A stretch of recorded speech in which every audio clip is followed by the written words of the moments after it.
judge for yourself, and use your imagination. Yeah, I don't know whether the Borg was inspired by the Catholic Church, by the writers of the show. Mm-hmm. It makes me think yes, like they sound the same to me, but I don't know. Maybe I'm just, it's just two things. It's just a pattern that I saw, and I'm locked onto it now, and maybe there's no pattern there, and I'm just seeing one. But that's what occurred to me. Anyway, it's kind of a gag. So no, I can see the parallel. But I do think that Bill Donahue was a giant douchebag. So I would say ruining Louis C.K.'s show. Although I like his second show, which is just called Louis. I think the other one was called Lucky Louie. Oh, I don't remember. I think it was like on for a season or two or something. Okay. And, but his new one's better anyway. So. Do you remember what Louis C.K. said? Like what it was being attacked or responded to? If I remember right, it was something about Bill Donahue didn't like the way Louis and his TV wife were depicted like in the bedroom. Okay. Like it was some dumb thing like that where they weren't even shown having sex or anything. It was just like the interactions they had while they were like under the covers, like talking. Right. He complained about that, and he never even watched the show, according to Louis, and because he actually got a chance to talk to him and asked him, and he said he never watched the show. Nice. So he's just purely being a figurehead about it. Yeah, he does this sort of thing a lot. A lot of people do this sort of thing a lot, where they just sort of throw a bunch of shit out there and see like what happens. Right. And if it's at somebody else's expense, like they don't give a fuck. So that's terrible. Yeah, that's shitty. That's a shitty, dirty thing to do out of the bag of dirty tricks. Well, yeah. The only thing I could really add there, though, is like when they say that they are trying to ruin something. So at least there's some honesty, you could say. Yeah. That like when he's saying, oh, this Louis show is awful. They say that they don't go, oh, I don't want it to go off the air. They say that saying it's awful and I wish it didn't exist. Yeah. So there's at least I give them credit for the honesty. Well, then you get to the thing I mentioned before of, when somebody ridicules somebody else. This is a case of the flat earther ridiculing the round earther. Right. And it's that's the sort of the downside of like ridiculing when you're not doing it right. And that's what they're doing. But yeah. And then finally, the last mention I had of notable people getting into some kind of trouble is George Carlin. He got into trouble for his 7 dirty words that you can't say on TV. Yeah. And it even went all the way to the Supreme Court. And it's kind of funny because I have like a really large book collection, and one of my books is called We the People, and it's just basically like a copy of the Constitution and a copy of the Declaration of Independence, and it sort of explains how the government works, and it goes over notable Supreme Court cases and things like that. And one of the cases was George Carlin's. Nice. So that's like in there now. And it That's cool. lists the 7 dirty words in this this respectable tome, and it's in the record of the Supreme Court. It just seemed really out of place, like, and in a way that I thought was awesome. Like, that's great. Like, shaking things up a little bit.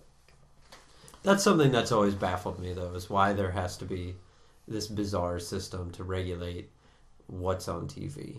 Like, I can understand where you don't want to like commit actual crimes on TV. You know what I mean? Mm. Like it probably would be bad if TV showed actual murders.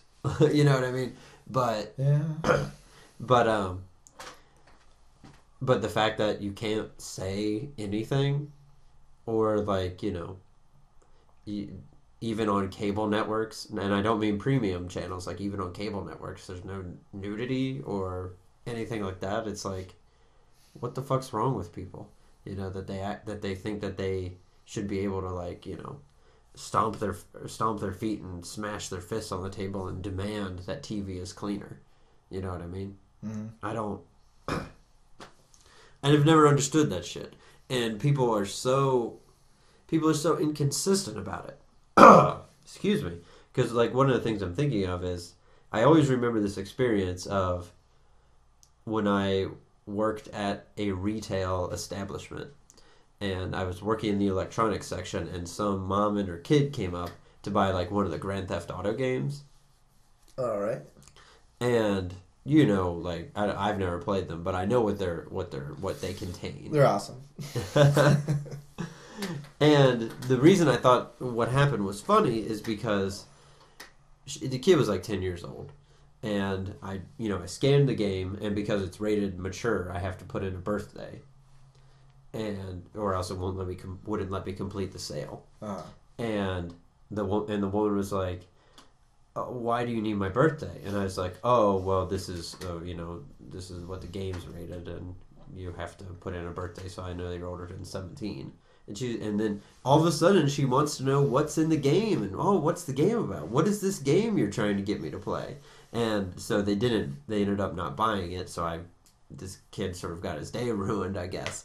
But it's like, so unless it's right in front of her fucking face, and if she has to flip by it on a cable network, and then people can write angry letters and give a shit and pay attention and try to ruin things for people by regulating what I can see. But at least in this case, she's perfectly within her rights to buy her kids certain video games. But it's like, she just assumes, it's a video game, it's for my kids. Who cares? I don't have to have it in front of my face.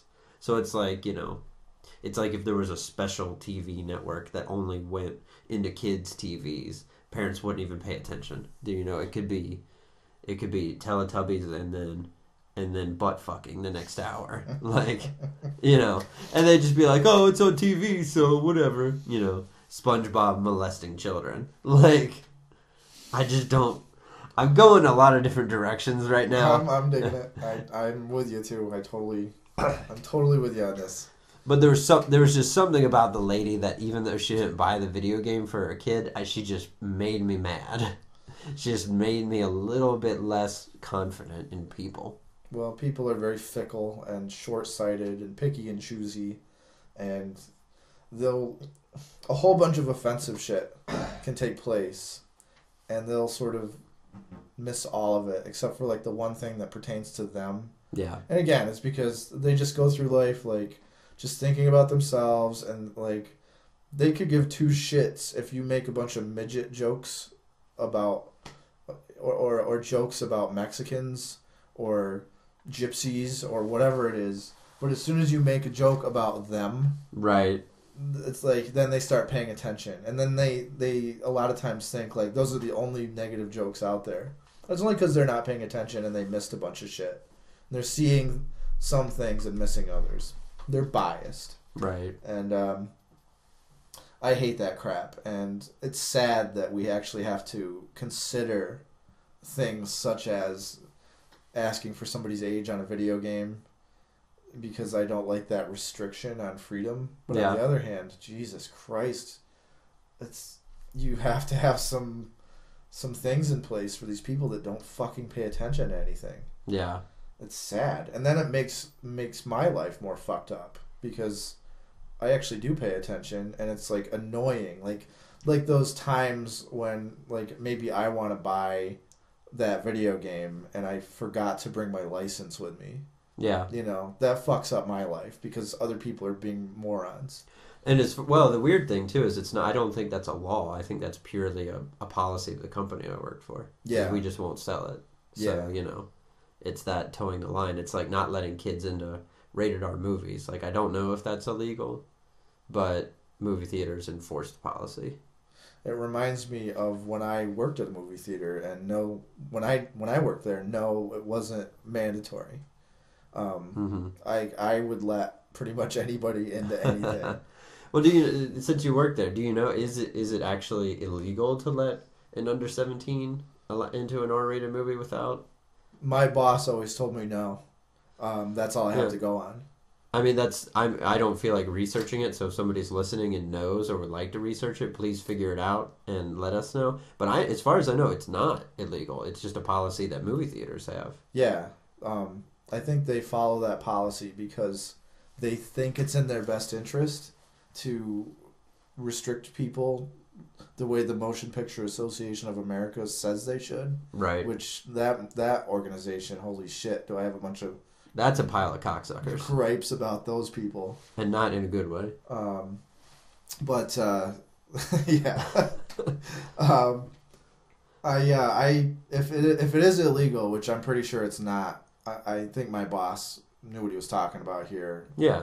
I mean, granted, like, he was into some crazy shit, too. Yeah, I only cast doubt on it because you've told me before about your movie theater boss. He sounded like, we'll say a character. He was a real character. He had a penchant for a lot of things, and some of them weren't legal, so maybe he was just breaking the law in yet another way with this, not with letting people into the movies whenever. But if it was illegal, I broke the law literally thousands and thousands of times. And I remember one time, it was South Park the movie was playing. Oh, man. And it was a cartoon, and a bunch of dumb parents like thought any cartoon must be good to like babysit their kids for 2 hours. Right. Tons and tons of kids went in there to see South Park the movie, and whatever, I don't know what kind of damage it did.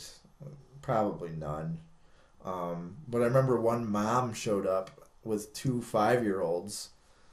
That's a guess at their age, close enough. Yeah.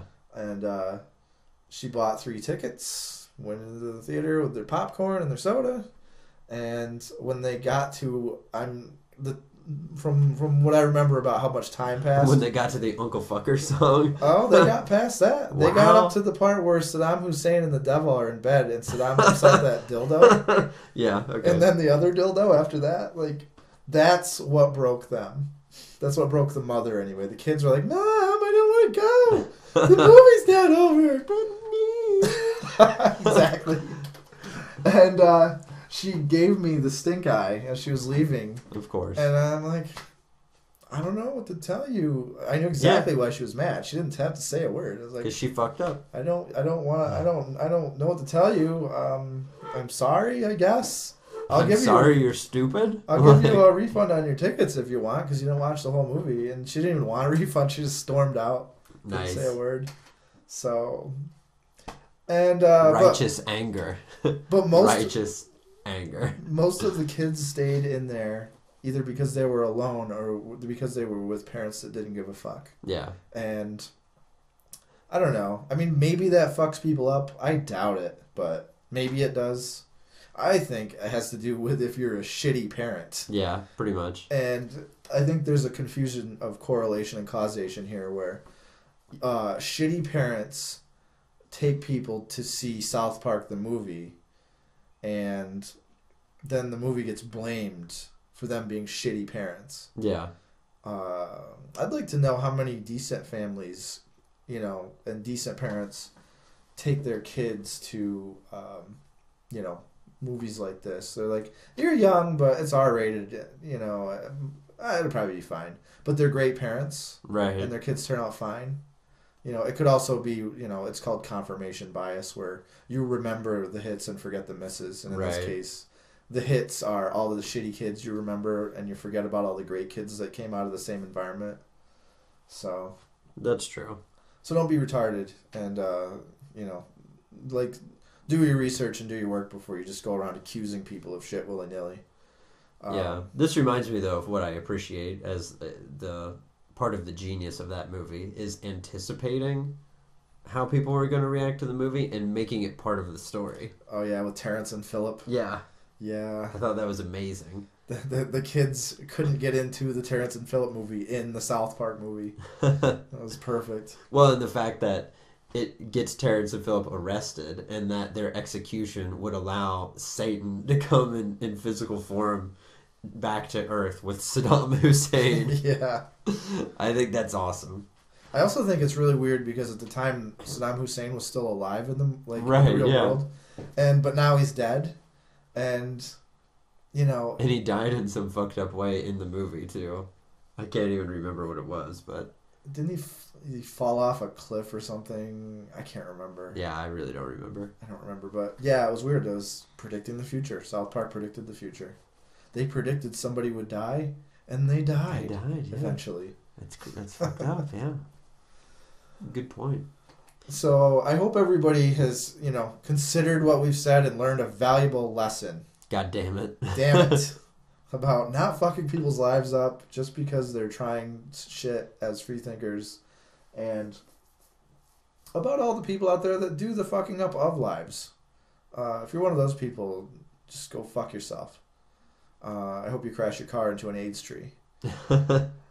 You know what this reminds me of for some reason? This topic, or this genre of human, is I really don't know why. It just connected in my brain. Is people who bitch about things being made in overseas, particularly China. I don't think this is something I've ever touched on, and it doesn't seem to connect. The words are coming out of my mouth, and I'm like, why did my brain go there? But it's what we do. Exactly. It usually works out. Exactly. But the people that bitch about, you can't. It's made in China. I don't want. Like, the best is the people who go, it's made in China. How much does it cost? All right, fine, let's get it. And, it's like, guess what? It didn't just, the evil corporatists didn't flip the switch and, we will we will play the greatest trick on the American public since Jesus. I don't know. We will start making things in China and not tell them, except the part about how everything that we have in this country has to be labeled with its country of origin and manufacture. If nothing was made in China 40 years ago, and now, 40 years later, shit tons of things are made in China, that's not an accident. Not only on the part of the manufacturers and the suppliers, but on the part of the fucking consumer. Mm-hmm. That's what makes me the most angry. I've had this conversation with people. They're like, well, you can't buy anything not made in China. I was like, I got a book here, it wasn't made in China. Well, I didn't. Yeah, books. And I was like, all the food I eat wasn't grown in China. Well, yeah, food. I was like, my shirt was made in Mexico. And it's like. But then they just go off on that. Well, yeah, they go off on that, and you know what? Fuck you. I don't care. Yeah. It's like, well, but then I go, okay, well, what is it that's made in China? Your iPod? Guess what? You don't have to buy an iPod. Mm-hmm. You know what? And that's what I always go back to. Is I go, yeah, I know. I want a TV and a laptop and whatever, a cell phone, and I know where they're made. Yeah. You know what? And if there's a country who makes them somewhere else, and if you want to buy from them, fucking go for it. But you know what? I don't give a shit. Yeah, I actually think you do give a shit, sort of like the way I give a shit. Which okay, casually we will both say we don't give a shit, and in a casual way we mean that. Yeah. What we really mean is we wish the world was all sunshine and roses. We would be very happy with that. But the reality is that there are some, sovereignties that are one way and some that are another way, and we can't fix that, especially overnight. Okay, yeah, I see what you mean. Well, I don't wish things were all sunshine and roses, but I wish it was easier to solve problems. Oh, you wish everything was sunshine and roses. Why would you not want that? Because I want a little bit of struggle. I guess. If there wasn't any struggle, we'd just all blow our brains out. Well, maybe what I mean, though, is by sunshine and roses... What I mean is a utopia, and by utopia I mean a society that has the ideal of everything, including struggle. So, touche, sir. Touche. So, I wish the world could be the best possible condition it could be, that everybody could have everything they wanted. That was the best possible way to make them all happy. Yeah. But turns out that there's a third world kid dying roughly every 3 to 5 seconds. Yeah. And how many of you out there give a fuck about that? You probably never think about it. I think around 250,000 people die every day worldwide, and many of them are from causes that really shouldn't have happened. Non-old age type of stuff. Right, even just things like dehydration, malaria, starvation, exposure to the elements. Things like that. Just easy to fix stuff. Roving militias. Yeah, places where there's no government, and you get shot or taken into slavery, and or shot later, right? Or, starved or whatever, and or you're used as some sort of disposable person for some reason and you die. I mean, this happens constantly, and nobody cares. Right. Again, it's these people. It's a hashtag first world problems. Yeah. Well, it's a first world problem that your shit's made in China. Yeah. I think some people hate foreigners, and other people are sympathetic to the plight of the third worlder. Yeah. So those are two different people that sort of bitch about the same thing. As far as people that hate foreigners, like, that's just retarded. Like, stop. I don't even know what to say to you. I'm just gonna ridicule you. And then the person who's like, oh, we have to be always concerned about what we buy and where we buy it and all this stuff. That's fine, I guess, but there's so many things you're not thinking about.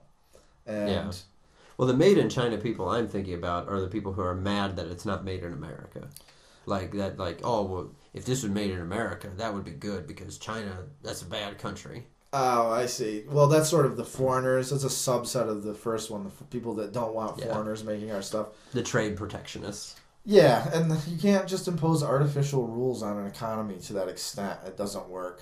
It'd be great if it did, but different people have tried it in different ways. You can a little bit with tariffs here and there, but the further down that road you go, like, the more fucked up everything gets. Yeah. And bounds of reason when it comes to regulations and things. And you can't, you've got a trade-off.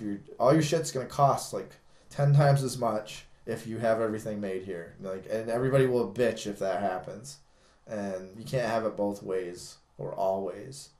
And it's interesting to note, too, those companies that have been in the news lately that have been putting suicide nets up, like, all the way Foxconn, around. Over in China, yeah. The thing that most people don't mention is that the suicide rate there is actually lower than it is out in the surrounding countryside. Right. And it looks like a shitty work environment still, but you can't blame them for causing suicides. Mm-hmm.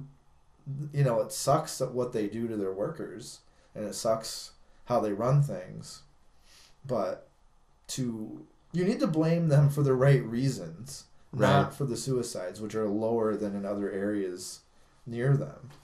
That's just, I hate that kind of cherry picking, and it's just another item in the bag of dirty tricks that people use in order to get something, for their own agenda, and it's bullshit. Right. And it's just people not thinking.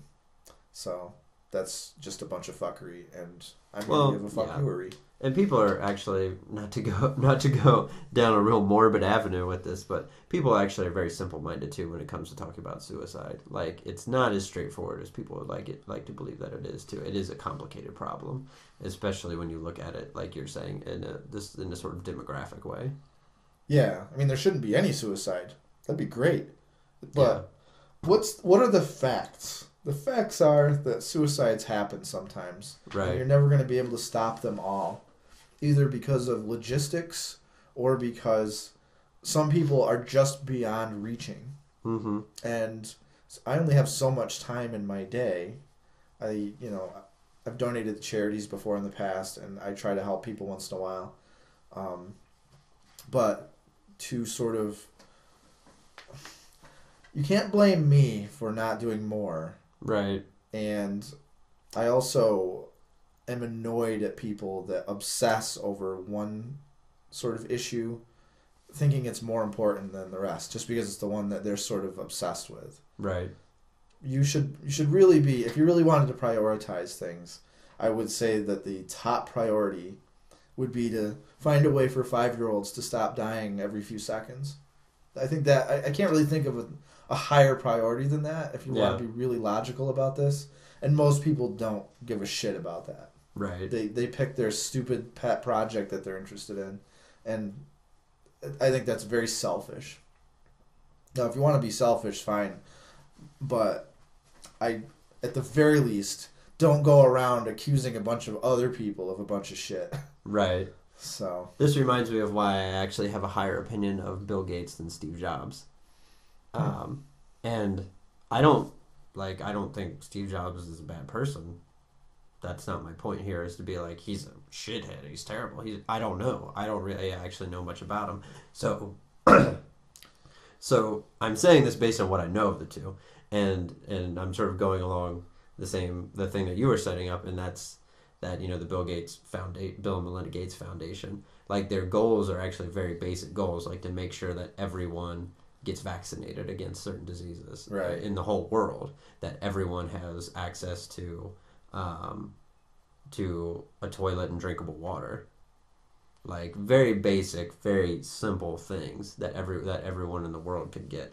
And it's kind of like, I dig that. That's actually a lot more useful than some of the other charities that exist in the world. Right. I agree. It'd be happy about that guy. I don't give a shit if you think Windows blows, but at least that's an admirable thing to do with your wealth. It certainly was. So and that's above and beyond the Call of Duty by far. Yeah, nobody. Yeah, he wasn't required to do that, and I would never require that he did it. Well, it's interesting because there's a point of logic called the Michael Jordan fallacy. Okay. Yeah, I'm not familiar. What is that? So basically, some people will argue. The example is Michael Jordan because he's rich and notable. Yeah. And he has a lot of ability. So people will say Michael Jordan is either acting immorally or inefficiently or some such thing, because he spends all his time playing basketball and working on his basketball career when he could have used his vast wealth and talents and intelligence to do something even better to improve the world. Right. That's the Michael Jordan fallacy. The expectation that you should drop whatever it is you're doing in your personal life with your limited amount of time and do something bigger and better. Right. More, to the greatest extent of efficiency, I suppose, and morality that you possibly can. Right. To the point of sacrificing yourself and all your time and everything. Yeah. And no one is expected to do that. And as a matter of fact, everybody should go through their life and engage in the endeavors that they want to engage in, and we'll see who does well. And on top of that, people like Michael Jordan, by playing basketball, have found other ways of making the world a better place. Right. And if he had done what the fallacious person said, those good things never would have happened. Yeah. And he would have, possibly wasted his life. So, that's the Michael Jordan fallacy. I think it's interesting. I see. Yeah. First of all, because fallacies usually have Latin names instead of sports stars. So right. That's true. Weird. But also I like it because it sort of counteracts the guilt trippers out there. Mm-hmm. And I think there are bounds of reason where you have to help yourself and you have to help others. And those people they're very selfless. I guess that's if that's what you want to do, but don't come at me about it. Right. That's all I'm saying. Yeah, the fallacy seems to implicitly assume that there is a clear moral choice in everything that you do.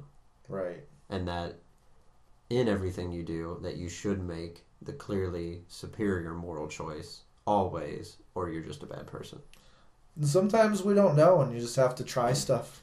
You just have to try a bunch of stuff and experiment. Right. And you get a lot of good things out of that you can't predict. It's sort of like people canceling scientific endeavors because they don't see an immediate gain. Right, There's tons of sort of little side gains that we never think of. Right. All the things that have been invented. Space program, for example, there are a lot of medical applications that came out of space exploration that most people aren't aware of. Yeah. So, well, it's like I had a professor that used to say if we had followed that logic, in the early 20th century, we'd have the world's nicest iron lungs right now. Yeah. And we would be far worse off. That mentality, and it's a do-gooder mentality, and I can't stand do-gooders, where they insist they know what the right thing is, mm-hmm. and they're going to tell you how to do everything. And yeah, we'd end up with great iron lungs instead of the amazing medical technology that we actually have. Yeah, it's a do-gooder mentality, and it's like this sort of false practicality. Mm-hmm. Like this idea of, oh, well, we don't know for sure exactly what we're going to get from it, so or if it'll work. So, meh. But we know the iron lung. We can use that. You know, it's kind of like how um, I've had a couple conversations recently because they they've been looking in Europe at CERN for the Higgs boson, and it looks like they've confirmed that yes, actually they found it. And I remember talking to people about it, and they were like, so what? Like, why are they spending money on that? Who cares? What are we going to get from that? And it's like, well, when we were working out quantum mechanics, we didn't know what we were going to get, and that gave us the transistor, which gives us the microprocessor, and that's what's allowing you to look at cat videos on your iPhone. So shut the fuck up. Yeah. We don't know what we could get out of the Higgs boson. It could be nothing. Oh well. But it could be fucking amazing. Yeah, it's sort of... It reminds me of the Homer Simpson mentality. The gag on the show was, he would tell Bart, I hope you've learned your lesson, boy. Never try. Right. That's what I'm hearing from these actual people and not a cartoon character. Yeah. It's a terrible thing to tell people and encouraging people is to not try stuff. That's being experimental and trying things to see what happens and what works is a part of life, and it's a beautiful part of it.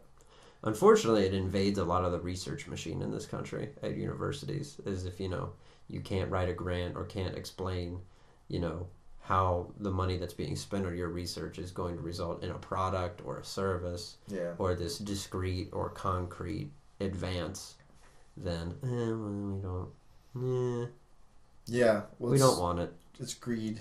Yeah. And it's short-sightedness. Yeah. It's easy to have a system like this where people in charge get in charge because they think in the short term. Right. And why would they be motivated to think long term? I guess that's what it comes down to, is a matter of motivation. Some people would be motivated to think long term because they're giving people, they're empathetic and altruistic, but you can't hinge everything on that and expect that to be the only thing that motivates. Right. And I think that's where the foolishness of the idealist comes in. You have to look at the facts. There are some altruistic people, but not enough. And given that fact, we have to work with the world we're given, and we have to motivate selfish people to act in a way that works out in everybody's best interest. And I think a lot of people mistakenly assume that most people are more altruistic than they really are. Some people are just downright psychopaths.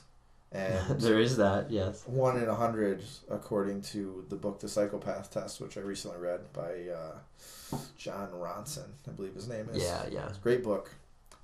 Yeah.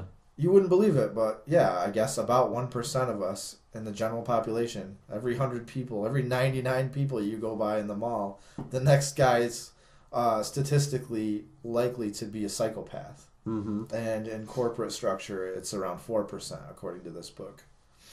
It's not like 100% like some of you douchebags out there think it is. But 4% is still much higher than 1%. Right. And it explains a lot. And you can't just tell psychopaths to be good. And you can't just hope they're going to be good. And you can't hope that non-psychopathic, selfish people are going to be good. You have to have measures in place to motivate them properly. If people are good people, then you use one set of motivators, and then if they get out of line, you use another set of motivators. I don't see what the problem is there, but in my day-to-day, and like over the years, the encounters I've had with different people and their philosophies, they have some dipshit, dumbass ways of thinking about things that are head in the clouds, just horse shit. Yeah. So, I guess that's a good enough rant. I guess we can conclude there. That's enough talking about the general fuckery in the world for now. Yeah, I suppose so. Yeah, we can go ahead and wind down if you would like. And yeah, so just, reminding you as always, if you are feeling like a bad guy, and you want a safe haven, come and listen to us. We will do our best to give a shit, maybe a little. We hope you've had fun with us, as usual. Remember, don't worry about shit so much. Feel good about yourself if you're not hurting anybody else. And chill the fuck out, even if other people don't want to. Yeah, so thanks for listening. If you enjoyed this, please tell a friend, and send them a link to one of our shows. You're watching us or listening to us through YouTube, so please, if you like us, follow us or subscribe to our channel, rather. You'll see on the right-hand side of the page links to us on Facebook and Twitter. And on Facebook, we are Bad Guy Labs. And on Twitter, we are at Bad Guy Labs. And you can always send us an email at BadGuyLabsChannel@gmail.com. And as always, our intro and outro music was provided by The Griefs. So find them if you like them, support them. And as usual, this is Cole Koenig for Jason Emerson saying, until next time, listen when your wife tells you to quit being a faggoty cunt. And don't be afraid to be the bad guy.